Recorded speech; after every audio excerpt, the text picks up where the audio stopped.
Jadi ada sebuah hadis qudsi ketika Allah ditanya Nabi Dawud, kalau nggak salah, sebagian riwayat Nabi Musa, pokoknya ditanya orang baik lah, ya Allah, nikmat engkau sebanyak ini, lalu saya cara mensyukuri gimana? Terus kata Allah, cukup kamu tahu yang memberi nikmat itu siapa, yaitu saya, kata Allah. Kepada Kiai Haji Ahmad Bahauddin Nur Salim, kepadanya waktu dan tempat dipersilahkan.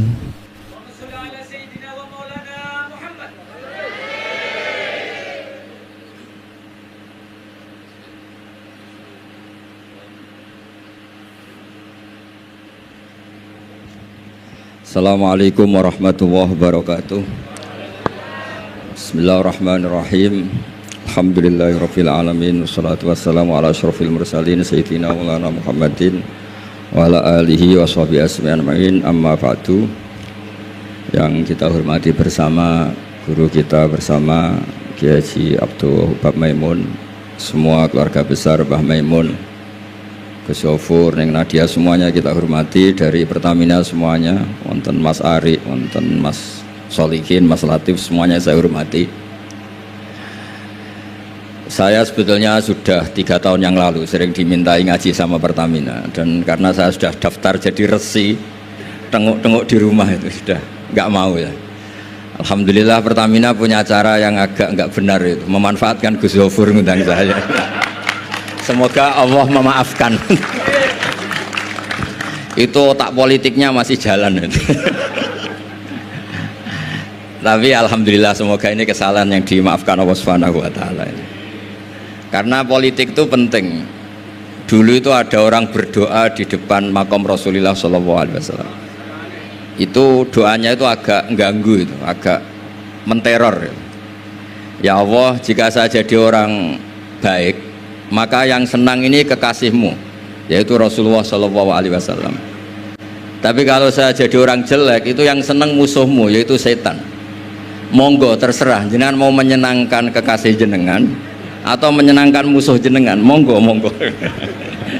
Itu kata Allah, ini agak repot. Intinya terus, ya sudah, kamu jadi orang baik saja biar kekasih saya seneng. Jadi kadang-kadang hubungan dengan Allah juga harus pakai politik gitu. Jadi in kuntu sholihan surra habibuk, kalau saya jadi orang soleh maka yang seneng kekasihmu. Kalau saya jadi orang jelek, yang seneng itu musuh engkau. Terserah jenengan sebagai Tuhan milih mana, menyenangkan kekasihmu atau menyenangkan musuhmu. Jadi kadang-kadang dalam dunia ngaji itu juga harus ada akal-akalan gitu. Saya berkali-kali jadi korban. Sebenarnya saya senang uzlah itu bukan karena apa-apa. Satu, iktifa dengan kiai yang sudah ada. Kedua, ya bapak saya itu namanya Kiai Nur Salim, itu punya bapak namanya Mbah Nur Sam. Sepuh-sepuh itu memang uzlah. Mungkin faktor gen, jadi saya membatasi sekali. Tadi neruskan ngajinya Gus Yofur, saya disuruh agak lama, tapi bukan lama, agak lama itu ya 15 menit sambil nunggu Gus Idror. Tadi beliau cerita Mbah Maimun itu menjadikan belajar itu torekoh itu ilmu, kata Mbah Mun, mengajar. Jadi beliau saking tawaduknya nggak pakai bahasa Arab. Memang teks hadisnya itu Arabnya itu ad-dunya mal'unah, mal'unun ma fiha illa dzikrawah wa ma walahu, aw aliman aw muta'aliman. Jadi dunia ini semuanya terlaknati kecuali yang terkait ingat Allah, ingat belajar, ingat ilmu. Saya sering, karena saya ini termasuk peneliti, saya bikin analogi. Ada rumah itu lengkap, ada kamar mandinya, ada kamar tidurnya, ada makanannya. Tentu yang masuk rumah itu terburuk itu adalah nggak ngerti yang punya rumah itu siapa. Nggak punya rumah itu siapa, kamu langsung makan, langsung tidur, langsung memanfaatkan isi rumah itu tanpa ingin tahu yang punya siapa. Betapa buruknya itu. Nah, kira-kira seperti itulah pengajaran kita di pesantren. Pertama yang harus kamu ngerti itu ma'rifatullah. Kamu tahu yang punya dunia ini siapa. Kok tahu-tahu kamu pakai minyaknya kamu bor Pak Arif, terus dijual, terus menghidupi sekian banyak orang, itu milik siapa? Itu tidak milik direkturnya, milik Allah Subhanahu wa taala. Jadi memang ngerti itu nomor 1. Jadi Ya sama, kamu mau sowan sini itu harus matur Mbah Ubab sebagai putra Mbah Mun tertua, matur Mbah Ghafur. Kalau ngundang saya ya harus lewat Gus Ghafur. Jadi pokoknya harus ngerti dulu gitu. Intinya itu harus ngerti dulu. Itu ada orang Gus biasa dimarahi istrinya tuh senengnya sama saya bukan main. Karena saya sering cerita ilmu itu penting, yang bikin orang nggak kaget tuh ilmu. Kamu tahu kan istri kamu pantangannya itu kamu pulang nggak bawa uang, udah gitu punya cerita di luar kamu tuh nggak macem-macem. Ya Gus tahu. Setelah pulang betul-betul nggak bawa uang, ada kabar kamu macem-macem. Istri kamu marah nggak marah? Setelah marah betul, Anda harus bangga karena itu sesuai teori ilmu Anda.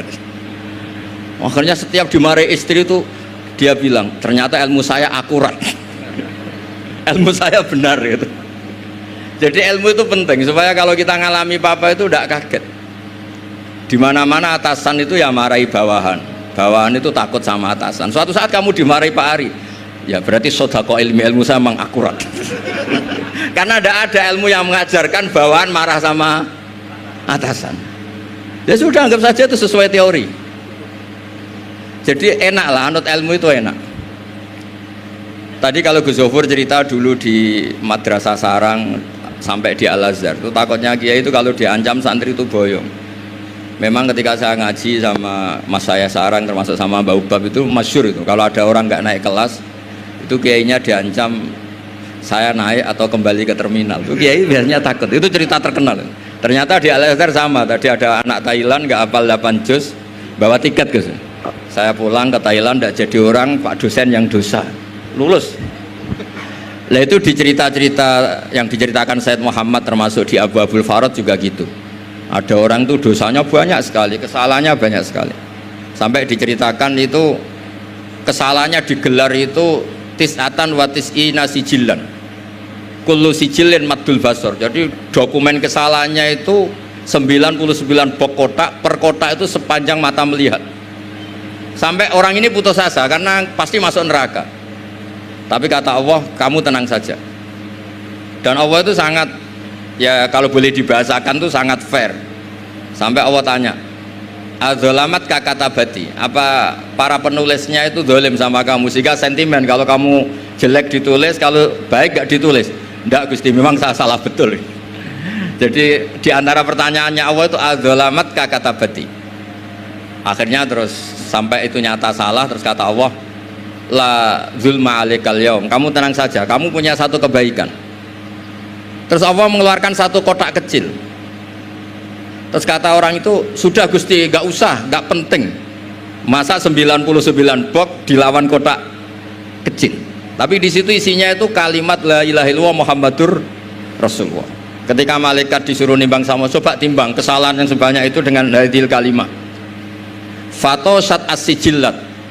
Ternyata yang menang itu kalimat la ilaha illallah, yang ini salah, nggak diabaikan. Itu terus kata hadis terakhir, fala yaskulu ma'asmillahi ta'ala syai'un. Dibanding kalimat ini semuanya itu nggak ada artinya. Karena kira-kira logikanya gini, malaikat bisa diteror sama Allah. Kamu berani ngabaikan nama saya. Jadi kalau saya dipanggil orang 1000, terus satu Gus Ghafur, itu milih Gus Ghafur, kamu berani mengabaikan putra Mbah Maimun? Kan saya tidak berani. Jadi kira-kira gitu, malaikat ditanya sama Allah, kamu berani mengabaikan kalimah la ilaha illallah? Ya tidak berani Gus, dia sudah menangkan. Jadi intinya itu penting sekali kalimah-kalimah thayyibah la ilaha illallah Muhammadur Rasulullah. Sujud tadi yang diajarkan Gus Ghafur, apalagi tahajud, terus dilihat anak, katanya seneng sekali. Ternyata bapak saya ahli tahajud. Kalau nggak dilihat ya diceritakan Gus baginya. Tapi apapun itu supaya analogi ya, agama itu dimulai diantaranya selain Quran, hadis, ijma itu kias. Kias itu analogi. Ya kayak tadi, kamu masuk rumah, di situ semuanya lengkap, fasilitas lengkap, kamu pakai aja tanpa terlintas tahu yang punya itu siapa, yang mengizinkan itu siapa. Betapa buruknya itu. Sama betapa buruknya kita nikmati alam raya ini kemudian tidak tahu yang punya siapa. Nah, mengerti itu disebut ma'rifatullah. Jika orang yang tidak ngerti itu termasuk dalam riwayat tadi, ad-dunya mal'unatun mal'unun ma fiha illa dzikrullah wa mawalahu au aliman au muta'aliman.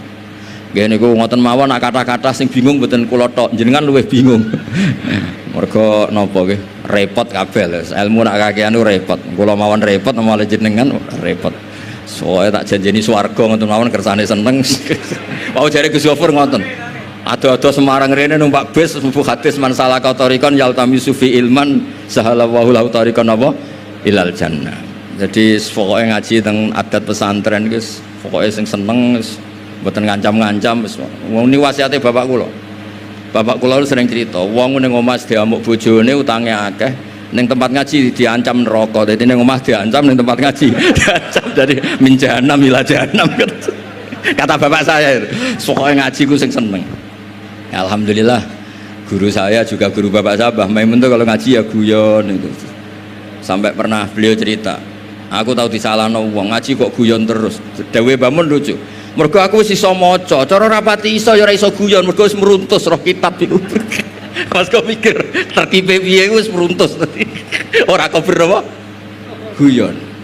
Supir nampun ahli kan santai mawon guyon, nak latihan kan tegar. Jadi kadang-kadang guyon itu buktekno alime orang tertentu, tapi tentu yang sekali berbahmun, yang sekali berorang-orang itu. Nggih mboten mawon kula kepengin nggih pokoke jenengan ngerti lah kenapa yang tidak malun, yang tidak terlaknati itu orang yang ngerti. Karena kamu masuk Pertamina harus tahu direkturnya siapa, prosedurnya kayak apa, masuk rumah juga gitu, nyupir juga gitu. Pertama yang harus tahu ini remnya kayak apa, semuanya harus tahu. Dan tentu di alam raya ini yang penting adalah tahu. Makanya Imam Bukhari ketika cerita babu fadilatil ilm, terus beliau mendalil qala ta'ala fa'lam annahu la ilaha illallah fabada'a bil ilmi. Kata beliau kalimat yang menyelamatkan dunia akhirat itu la ilaha illallah Muhammad Rasulullah. Hanya kata ilmu yang bisa mendahului kalimat itu, yaitu fa'lam annahu la ilaha illallah. Jadi kalimat yang sesakral itu gak ada kata yang mendahului kalimat itu kecuali kata ilmu, yaitu fa'lam. Kata Imam Bukhari fabada'a bil ilmi. Nggih ngoten mawon Mas Ari, matur nuwun sanget. Assalamualaikum warahmatullahi wabarakatuh.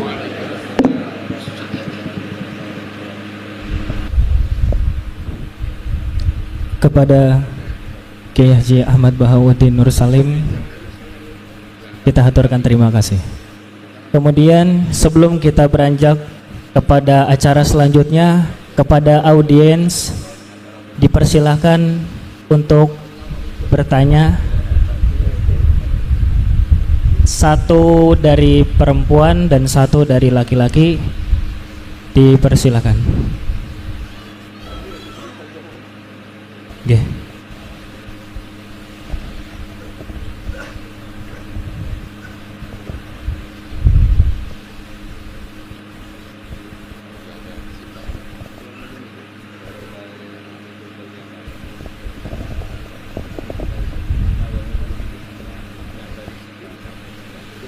Assalamualaikum warahmatullahi wabarakatuh. Nami Muhammad Nasoha dari JPPU Ahmad Yani. Saya akan menanyakan yaitu masalah kalau jasad sudah mati itu di alam kubur, kalau ruh setelah meninggal dunia itu di mana, saya akan tanya. Terima kasih. Wassalamualaikum warahmatullahi wabarakatuh.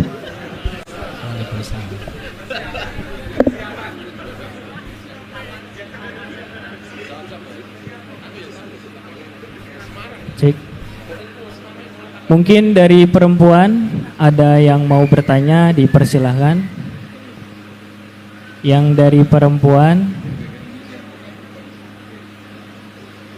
monggo dipersilahkan. Ada yang dari perempuan yang mau bertanya, dipersilakan.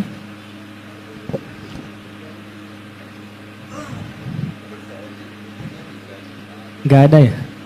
Ada. Mungkin satu lagi dari putra, nggih. Nggih.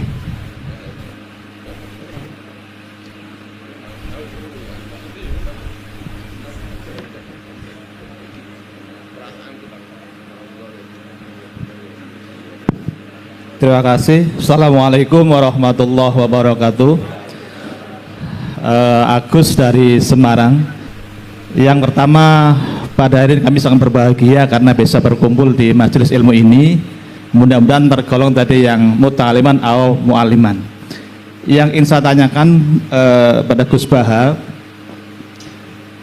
tadi ada analog bahwa ketika orang masuk rumah yang sudah komplit dengan semuanya, mestinya tidak langsung makan tanpa berpikir sesuatu ini milik siapa. Lah kaitannya dengan Pertamina Persero yang memang tugasnya mengbor minyak dan sebagainya, itu kan pasti ada yang memiliki. Barangkali selama ini belum ada ritual khusus yang mohon izin atau bagaimana kepada yang punya, sebaiknya bagaimana Pertamina dalam mengawali proses-proses yang harus dilakukan. Terima kasih. Assalamualaikum warahmatullahi wabarakatuh.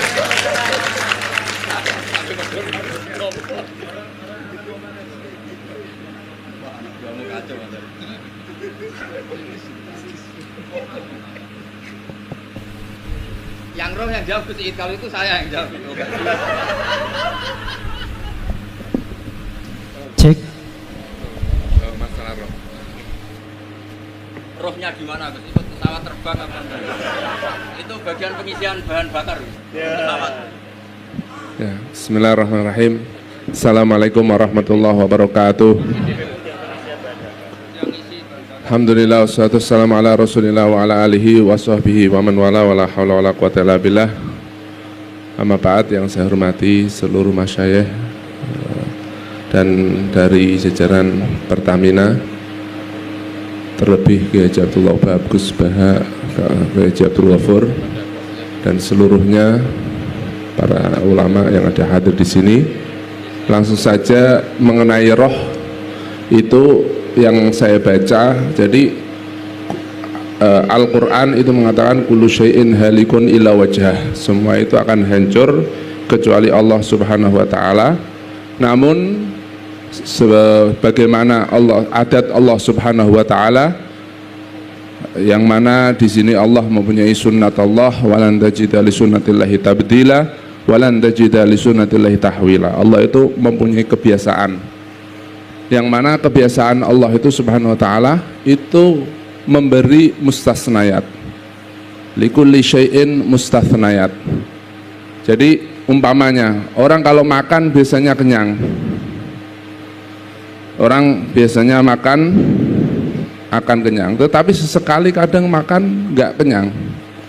Orang kalau masalah naudzubillah tertabrak, biasanya dengan kecepatan sekian akan meninggal.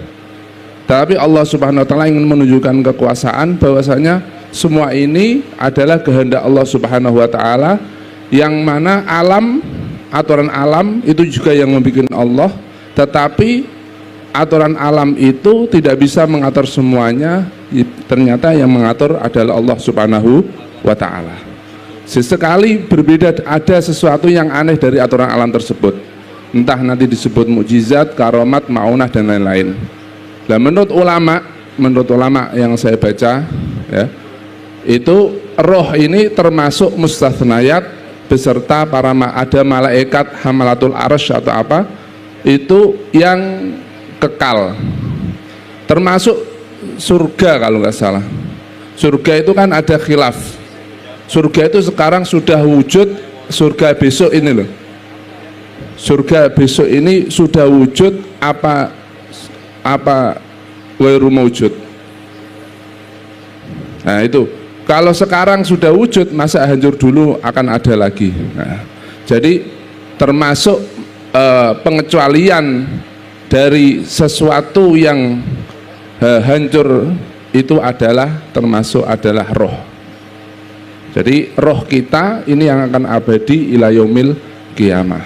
Jadi ini sekian dari kami.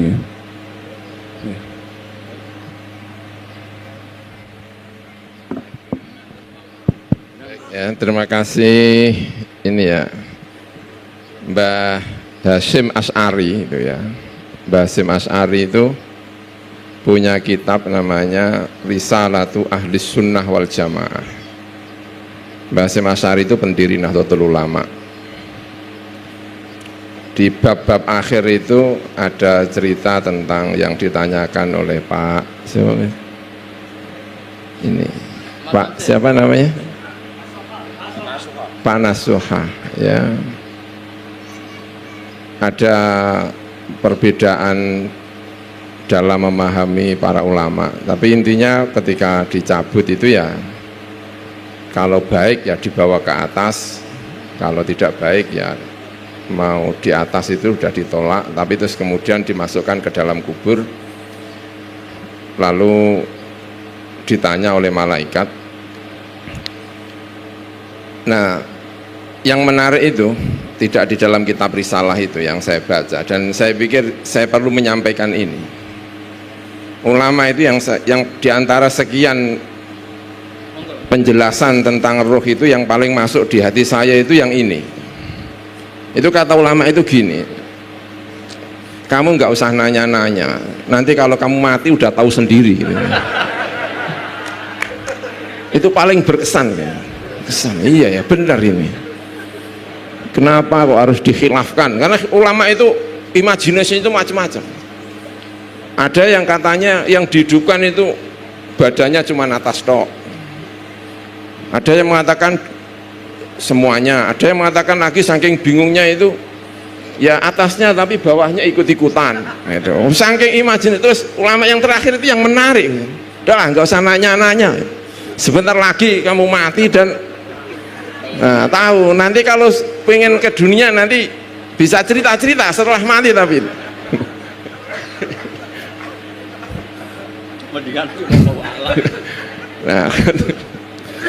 nah ini yang disampaikan Gus itu kan teori bahwa itu abadi nanti sampai hari kiamat, bahwa itu tapi penjelasan lebih lanjutnya ya paling enak ya itu Gus ya, pokoknya nantilah.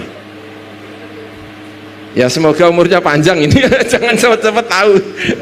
Kalau penasarannya banget ya sudah lah, kalau penasaran nah,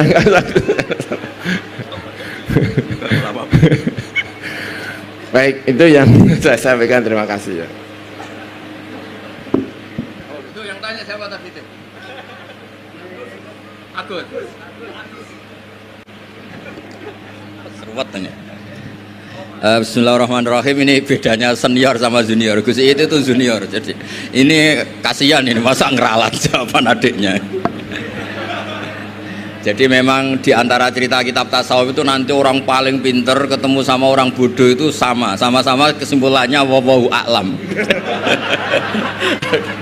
Nah, Allah yang maha tahu itu. Tadi yang Mas Agus ya, jadi ada sebuah hadis qudsi ketika Allah ditanya Nabi Dawud kalau nggak salah, sebagian riwayat Nabi Musa, pokoknya ditanya orang baik lah, ya Allah nikmat engkau sebanyak ini, lalu saya cara mensyukuri gimana? Kata Allah, cukup kamu tahu yang memberi nikmat itu siapa, yaitu saya, kata Allah. Yang penting misalnya kalau ngebor ya tahu kalau itu tidak milik mbah tua penunggu kayu besar atau dedemit siapa ya, kalau kita muslim ya tahu itu bismillahirrahmanirrahim. Jadi dalam ilmu yang saya kaji itu bismillah itu boleh, ahli fikih mengatakan itu sunnat. Tapi kalau ahli ilmu hakikat bismillah itu satu kelaziman, di mana-mana yang kita makan itu milik Allah. Kekuatan kita makan juga karena rahmat Allah. Apa artinya makanan kalau kita sistem saraf kita rusak gitu? Apa nikmatnya makanan ketika kamu makan ketemu orang yang mau mecat kamu, yang mau nagih kamu, kan hilang semua. Semua kenikmatan yang kita dapatkan ini butuh sekian infrastruktur kalau dalam bahasa Pertamina itu. Makanannya enak, apanya enak semua. Ketemu orang yang paling kamu benci langsung nek semua. Jadi semuanya itu bisa diatur sedemikian rupa itu kalau ada bismillah, ada asma Allah yang menghendaki kita ini bisa nikmati yang kita. Ya kalau sampean tanya pamitnya sama siapa, kalau perizinan ya tanya Pertamina. Tapi kalau izin sama yang punya ya tadi lah, kalau kita ya tahu kalau itu milik Allah Subhanahu wa ta'ala. Jadi nggak perlu mati dulu, kalau bab ini nggak perlu mati dulu. Nggih, ngoten mawon, mugi-mugi paham pun, namun takok malih pun. Assalamualaikum warahmatullahi wabarakatuh.